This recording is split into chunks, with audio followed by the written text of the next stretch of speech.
बिस्मिल्लाहिर्रहमानिर्रहीम। अस्सलाम वालेकुम नाज़रीन, आप यूट्यूब चैनल देख रहे हैं। मैं इमरान खान हूं। अब तक की सबसे इंपॉर्टेंट खबर तो ये है कि सुप्रीम कोर्ट ऑफ पाकिस्तान ने पाकिस्तान तहरीक इंसाफ की जीती हुई मखसूस नशिस्तें माले गनीमत के तौर पर PDM की जमातों के हवाले कर दी। ये बात हमें पहले दिन से पता था। देखिए, जब पहले सुप्रीम कोर्ट ऑफ पाकिस्तान ने पिछले साल फैसला दिया था तो उसके ऊपर अमल दरामद रुकवा दिया गया था, और ये अमल दरामद रोका था एस्टेब्लिशमेंट की ख्वाहिश के मुताबिक इलेक्शन कमीशन ऑफ पाकिस्तान ने। पाकिस्तान में ना इस वक्त एक बदमाशी चल रही, एक गुंडागर्दी चल रही है। अदालत फैसला देती है, सुप्रीम कोर्ट ऑफ पाकिस्तान का फुल कोर्ट एक फैसला देता है, लेकिन क्योंकि ये फैसला पाकिस्तान की मिलिट्री एस्टेब्लिशमेंट को पसंद नहीं आता तो इलेक्शन कमीशन ऑफ पाकिस्तान को हलाशेरी दी जाती है कि इसके ऊपर अमल दरामद नहीं करना। फिर वो अमल दरामद नहीं करता, और अमल दरामद ना होने की सूरत में कोई पूछने वाला भी नहीं था।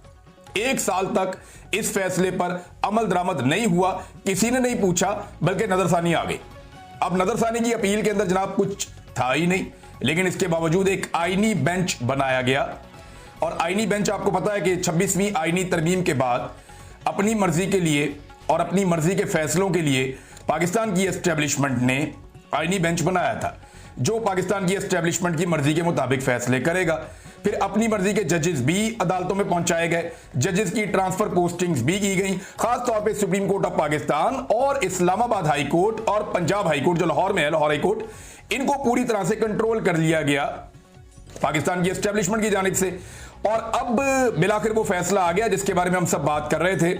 पाकिस्तान तहरीक इंसाफ की टोटल जो 78 नशिस्तें हैं सूबाई और कौमी असम्बली में, ये मखसूस नशिस्तें हैं, ये छीनकर उन जमातों को दे दी गई हैं जिन जमातों को अवाम ने मुस्तरद किया है। यानी एक तो जमात ऐसी है जिसकी टोटल 3 सीटें हैं, लेकिन उन 3 सीटों के साथ उन्हें 11 मखसूस नशिस्तें मिलेंगी।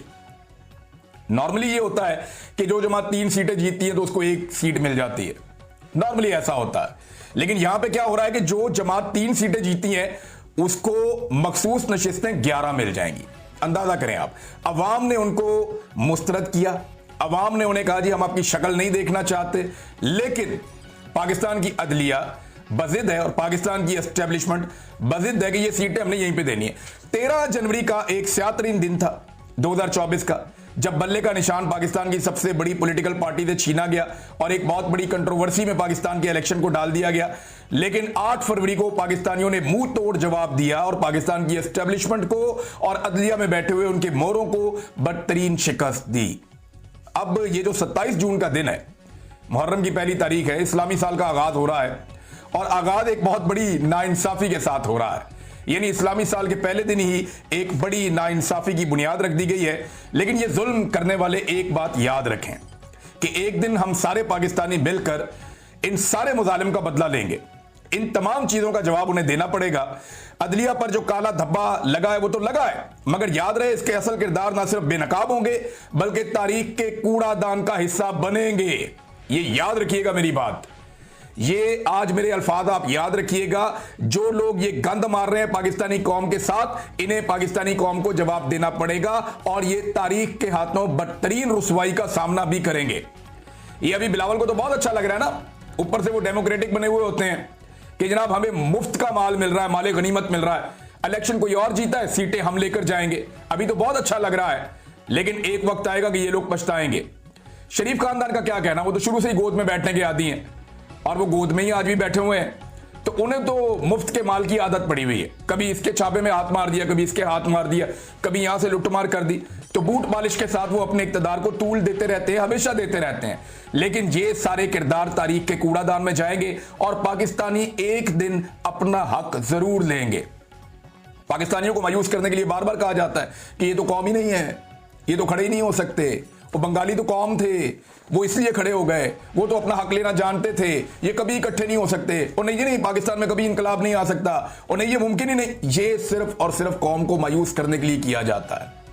पाकिस्तानी बेहतरीन कौम है, पाकिस्तान के हर कोने में गया हूं, पाकिस्तान के हर नस्ल के बंदे से मिला हूं, हर एरिया के लोगों से मेरी मुलाकात हुई है। पाकिस्तानी जबरदस्त लोग हैं, इनका कोई कंपैरिजन नहीं है, ये बेहतरीन लोग हैं। और एक दिन आएगा जब ये लोग अपना हक छीन लेंगे। ये जो लोग कहते हैं ना कभी इनकलाब नहीं आ सकता, वो इसलिए कहते हैं कि वो इनकलाब से डरते हैं। ये जो लोग कहते हैं ना कभी शऊर नहीं आ सकता, वो इसलिए कहते हैं कि वो शऊर से डरते हैं।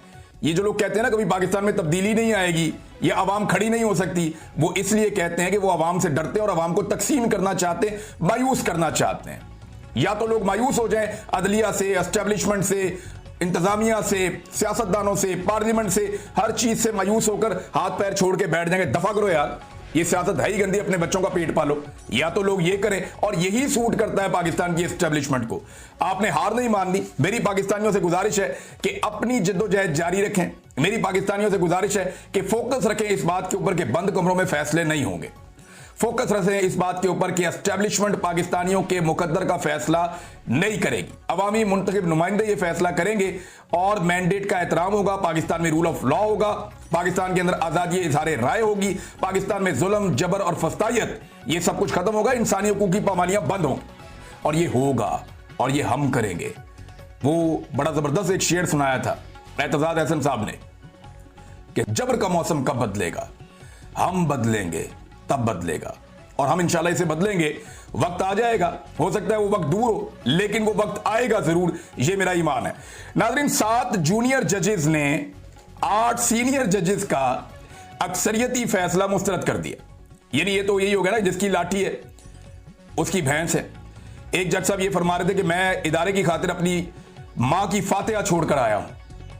काश वो इंसाफ कर पाते, इंसाफ की खातिर अपनी मां की फातिहा छोड़कर आते, और अगर वो इंसाफ करते तो उनकी वालदा को भी उन पे फख्र होता। उनकी वालदा उन पे फख्र करती हैं वहां आसमानों पे कि मेरे बेटे ने अगर मेरी फातिहा में नहीं बैठा तो उसने जाकर इंसाफ किया है, क्योंकि मुझे इस फैसले के अंदर इंसाफ दिखाई नहीं दे रहा। अवाम ने जिनको वोट दिया ये सीटें उनको मिलनी चाहिए थी। अवाम ने जिनको मुस्तरद किया ये सीटें उनको नहीं मिलनी चाहिए थी। ये सिंपल चीज है।